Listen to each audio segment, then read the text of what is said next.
I ask that the Congress declare a state of war between the United States and the Japanese Empire.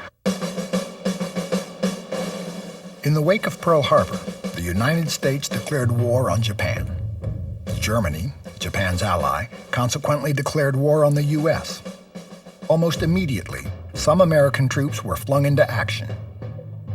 We shipped out of Honolulu on the 1st of December of 1941. And when we got word that Pearl Harbor had been hit, the whole convoy was diverted to Brisbane, Australia. So we were the first U.S. troops on foreign soil that's from the outbreak of the war. The battalion was sent to Java to fulfill the commitment that FDR had made to help the Dutch defend the Dutch East Indies. The Japanese were invading the 1st of March.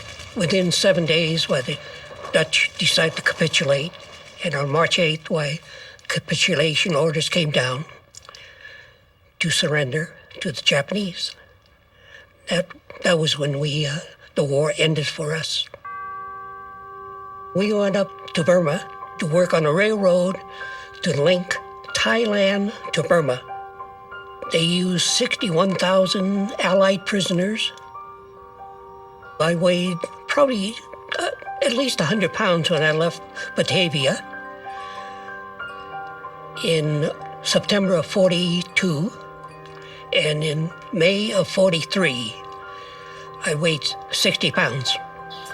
Being a prisoner of war is like being thrown into the biggest human lottery in the world. You don't know what's going to happen in the draw. And that's the way I looked at it. You just got lucky in the draw.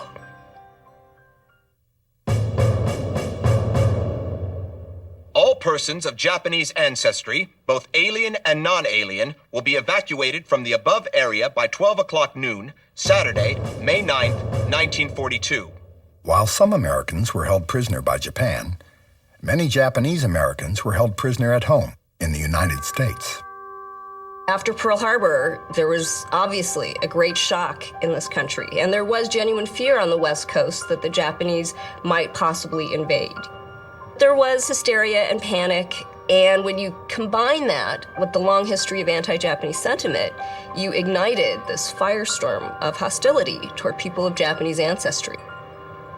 We could only take what we could carry, and most of us were carrying 2 suitcases or duffel bags. They were tagged with a number, basically treated like luggage, put on a bus or a train and sent to what was called an assembly center. They were almost always at racetracks or old county fairgrounds. So many people remember finding that their new home was in fact a hastily converted horse stall. People were then transported to the more permanent War Relocation Authority centers. And there were 10 of those, and they were almost always in desolate and remote locations.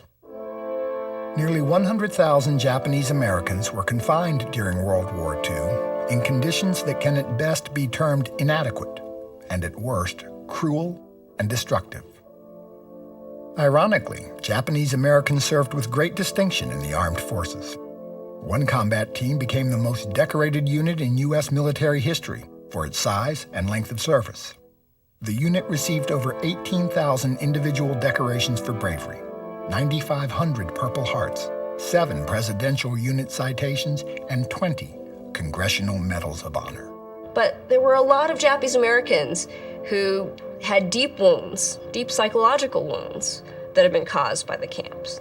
The sense of shame, this fear of being associated with the Japanese heritage. And there were a lot of people who thought the safest thing to do was to simply blend in.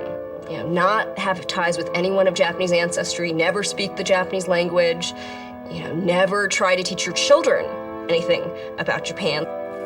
You have to understand many of them were adolescents or children, and so they could never quite cope with what had happened to them in terms of what it meant to be an American and what it meant to be of Japanese ancestry.